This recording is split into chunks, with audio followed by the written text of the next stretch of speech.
Coming up next on The Voice of Alabama Politics, cannabis chaos. Also, Moore versus Carl heats up.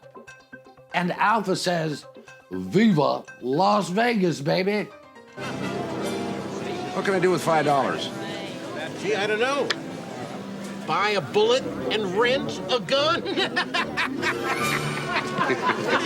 You know, what happens in Vegas doesn't always stay in Vegas. All this and much, much more coming up next on The V.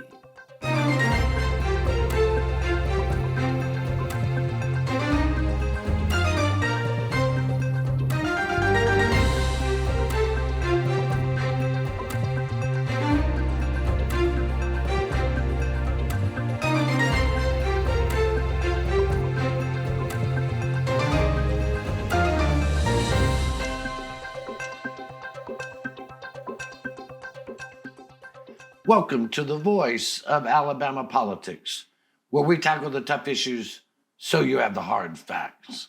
I'm your host, Bill Britt, and as always, I'm joined by Susan Britt, research guru extraordinaire, and Josh Moon, columnist and investigative reporter at APR. How y'all doing? Good. How are you doing? Good to have you back. Coming there. I was like, yeah. Well, I was thinking, at a moment, Yeah. I know you were envisioning him in his mouse ears. I had a pregnant moment of silence. Yeah, all right. That's always dangerous for me. Yes, it is. It is.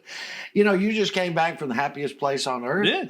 Y'all had a big time. We did, absolutely. I enjoy. I know a lot of people complain about going and running around with their kids and the money and stuff, but we had a wonderful time. We really did. I thought it was a great place, and I if you can go. It's a very encouraging place. Yeah. I would say.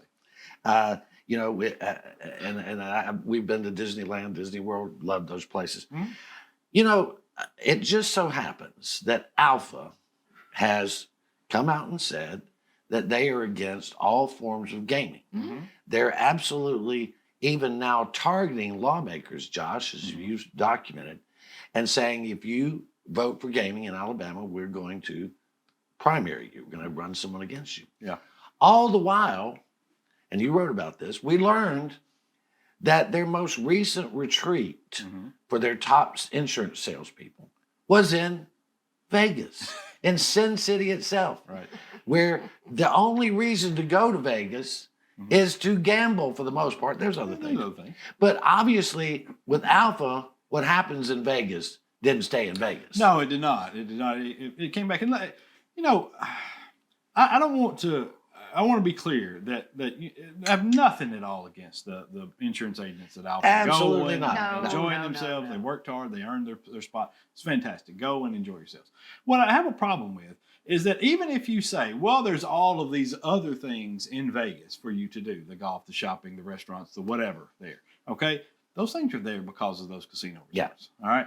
And that's what we're trying to do in Alabama. We already have the gambling here. Right. We have an abundance of gambling here. What we don't have are all the benefits that go along with that might attract, say, a large insurance company to hold their retreat in a state place where you can then benefit all of the surrounding accommodations, like our great outdoor activities and golf and things of that nature, And so that's where I have a huge problem with what ALFA has done. And I know a lot of people look at it and call it the hypocrisy of what this action or whatever. And I'm not necessarily so focused on that. It's just I have a problem with saying, here's this thing that we can all go and enjoy, and our agents chose this to do this, and good for them. But you're denying the same thing for your home state. Yeah. And that's where I have a problem. And it wasn't just the agents. It was the leadership. Right, it was, yes. Right, it was the very people that make the rules that say no gambling. Mm-hmm. And, Alabama, we're sitting amongst, 5 states that have gaming and all of that in their state. And we're missing out and having to send people, like you said, out of state to enjoy that, where maybe somebody, in Vegas can send them to their agents to Alabama to enjoy these things. I think, and again, the agents deserve what they earn. Absolutely. And I'm for that. Yeah. What I don't appreciate is that they, without shame, send them to a place with gaming and then tell us that we shouldn't have it here and won't give a real reason. That's the problem. They will not give a reason. That's the problem right there that I have is, okay, I can, if you're a minister somewhere who is opposed gaming on all fronts, won't hold raffles, no church bingo, anything like that. Okay, man, you've taken a stance. I respect your stance on this. ALFA has, to this point, not provided a reason specific to them for why they're against this. I don't understand it. How is it going to affect insurance other than maybe these casinos need more insurance? How is it going to harm farmers? It makes no sense. I mean, again, this is a company, Alabama-based company, that gets $52 million a year annually in tax benefits from the state, but they don't want the state to have the tax benefits from gambling. Right. And also point out that they were not quite as opposed to the last comprehensive bill that came through that happened to have a little bit of money that was going towards some of their learning situations that were taking place, some of their training ordeals, and that's all fine. I don't have a problem with that. I don't have a problem with ALFA getting money out of this. I really don't. I think they do. I honestly think they do some great work around the state. But I have a problem with you never being able to say what the problem is with this, not ignoring the reality of there being all of this gaming that's taking place that's supporting organized crime all around the country, and yet we can't ever advance this to a point where we can regulate it and tax it and get the benefits that we should from these things. And more importantly, the tax revenue that we can get off of this to provide programs to enhance what we've got going in the state, to go toward mental health, to go toward health care, all these things that we're education that we're in such dire need of now. Why would you want to deny the state being able to make money from this? We got a little less than 2 minutes, but the thing is, they've always said, well, our members are against it, which is almost impossible because of the latest poll numbers out on that. 72% of Republicans now are in favor of expanding gaming, contrary to to voting on it. favorably. Yes. 72%. Yeah. So if statistically 72% of people are for it. 72% of Republicans. Then 72% of your membership's probably for it too. You know what? If their membership is really against it, you know what they can do? They can vote. When the constitutional amendment comes to vote for it. The poll, vote against it. Vote against it. Vote for it. Don't send your big dogs out to pick a fight. Just go and vote. It is anti-American, anti-Alabamian to not allow people to vote on the issues. And that's why we have the Constitution structured the way it is, so that people can vote on it, so that the big mules and the politicians cannot tell us what to do all the time. Not that they don't want to. Yeah, listen, and that's for everybody. If you don't like the structure of the comprehensive bill, vote no.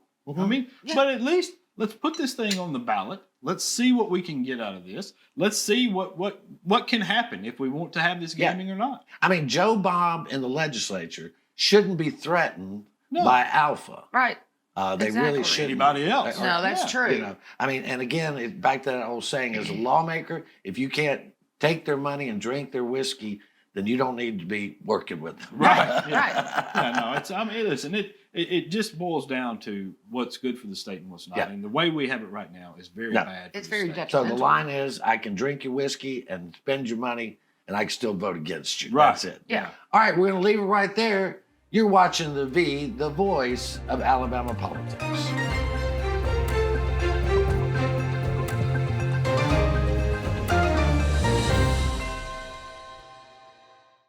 It's time. Time we had someone in Congress fighting for us. As Democratic leader in the State House, Anthony Daniels helped steer millions of dollars into our district, fighting to raise wages, invest in our infrastructure, and create good jobs. Now he's passed a new law, removing state taxes on overtime pay, putting more money in our pockets. It's time for Anthony Daniels for Congress. One of us for all of us. I'm Anthony Daniels, and I approve this message. Your home is your most valuable asset. But what if someone tried to steal it from you? Property fraud is one of the fastest growing areas of fraud in the country today. As a district attorney, I've seen firsthand the devastating effects of property fraud. That's why I'm proud to support the Montgomery County Probate Court's REACT program. REACT is designed to protect your property and to give you peace of mind. By signing up, you'll receive an email notification if a document is filed against your property. This program is a game changer. It has the potential to prevent fraud and protect countless homeowners throughout Montgomery County. So don't wait. Sign up for REACT today and protect your home. Protect your home with REACT. Sign up today.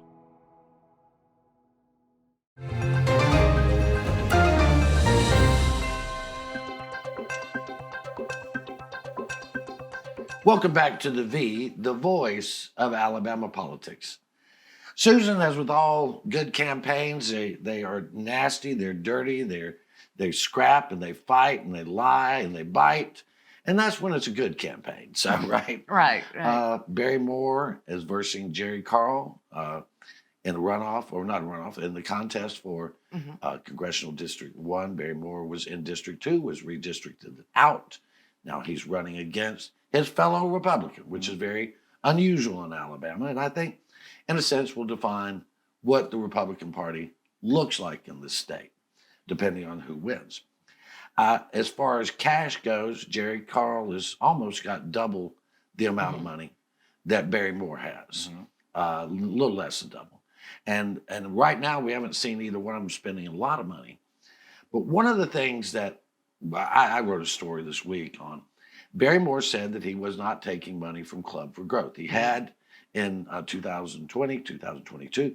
He said this year he was not. Now, Club for Growth has been on the outs with former President Donald Trump. Not surprisingly, they're probably trying to get back in now. Right, right. But they have never supported Jerry Carl. So I just started looking at one of the super PACs that's working with them. And we're not working with them, but working on Barry's behalf. And they have deep ties to Club for Growth.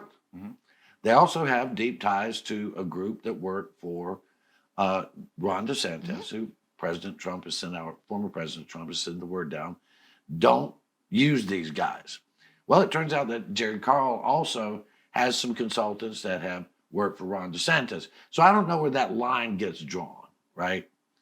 But Moore says they're not taking PAC money from them. Who knows, right? Is it possible that the earth can open up and swallow all of them?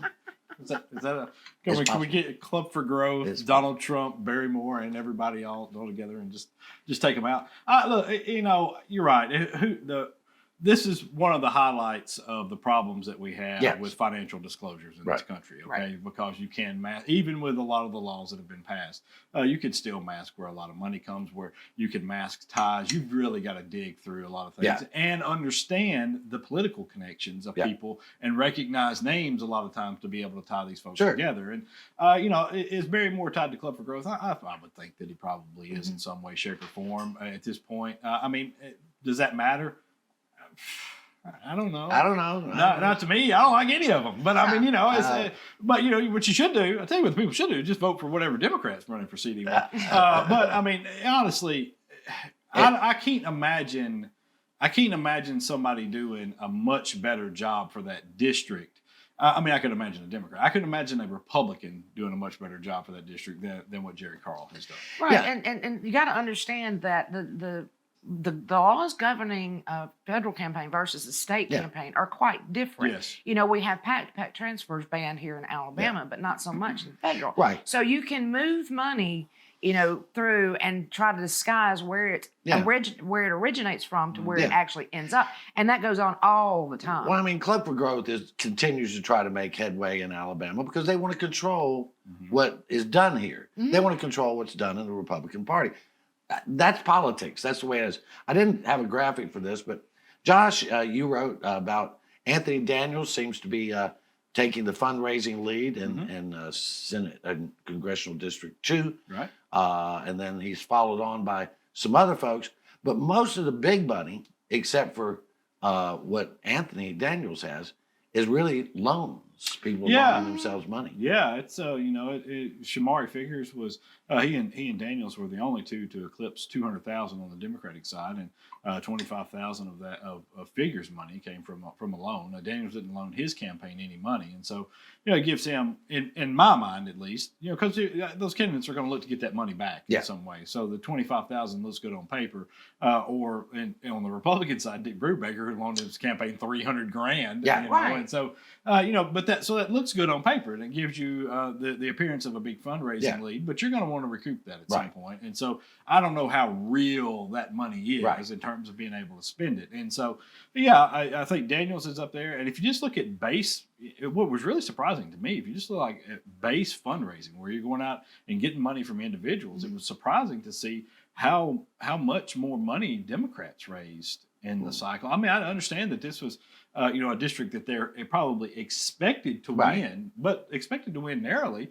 And the Alabama GOP keeps telling you that we got a real shot in this race. But they're outraising what the GOP is. Yeah, but now, like he said, so many of these Republicans have donated and loaned themselves their money. That tells you what really rings it for me is where they're raising funds from individuals as to how much support they actually have. Right, because if you're raising it from inside the district, that's votes. That's real votes. Exactly. But do you have kind of a breakdown of how everybody's doing on the Democratic side a little bit? Yeah, at the top is Daniels. I believe he raised about $217,000, and all of it was pretty much individual donations. I think there were some PAC donations that were in there, but most of it was individual.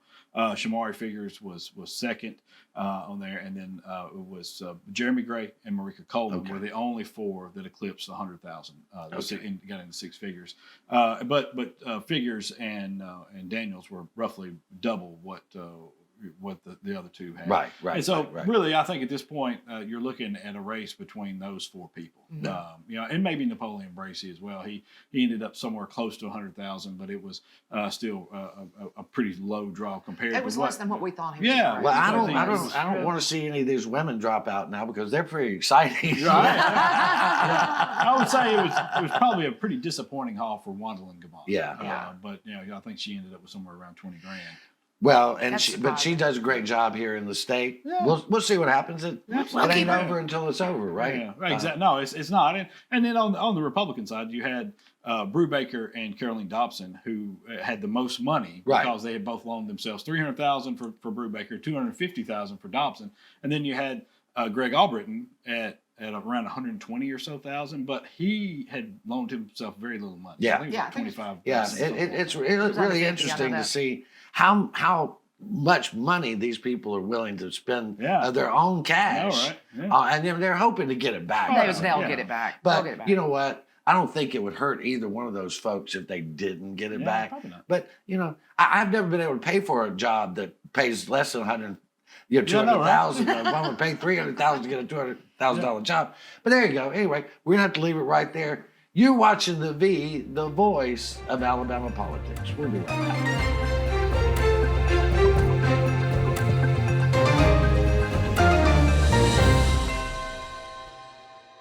Today, Montgomery is a safer city. It's time to shift the narrative and take control of our future. We're reopening community centers, remediating blight, and revitalizing neighborhoods across the city. And we're unleashing new opportunities.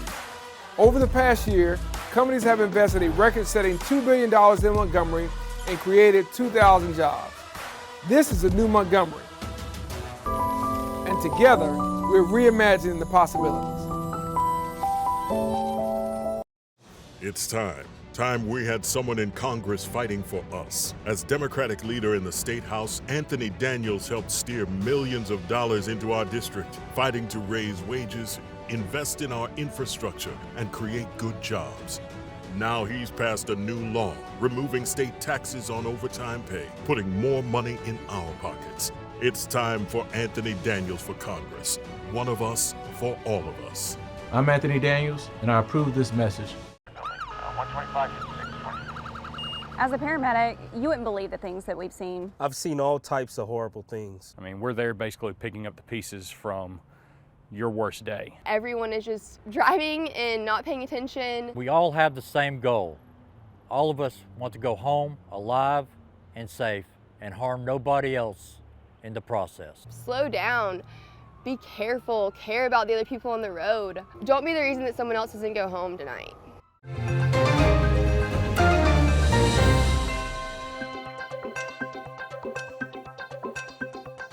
Welcome back to the voice of Alabama politics. Can we say cannabis chaos reigns? I mean, it is just a never-ending. Yeah, that's one of those. All the time. I mean, Josh, just this week, the commission filed a lawsuit asking to appeal what Judge Anderson had said about them being able to take depositions. They've gone over this deposition thing for almost a month. Judge Anderson said, you're going to sit for depositions. Now they put out a writ of mandamus, and I think that's a legal temper tantrum. And said, no, we're not. We don't have to give depositions. What are they hiding, Josh? Well, you know, I think writ of mandamus means please help us.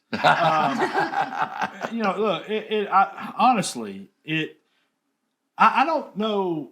I think it's just, it looks like a last gasp sort of thing, because every point that they're trying to argue in here has been addressed by Anderson in various hearings and meetings. You know, what they're saying in a lot of this is that, you know, look, they've not exhausted all the administrative steps. The plaintiffs have not exhausted all that. They haven't applied for this hearing yet. We've got a hearing process that we could go through, and they've not gone through the hearing process yet. Well, you know, the reason they haven't gone through the hearing process is we've been tied up in litigation over here. And plus, Anderson said, even if they go through the hearing process, you're not going to hold up issuing out the licenses, which then puts them in a position where even if they won the hearing, they don't win anything. You know, you've already handed out the licenses that are available. I mean, they last week, in order to avoid depositions, were threatening to, you know, recall all the licenses, you know, so those people wouldn't have to be deposed. I mean they're really hiding something here. I mean, it's pretty profound. I mean, this is like somebody going, you get pulled over by the cops and they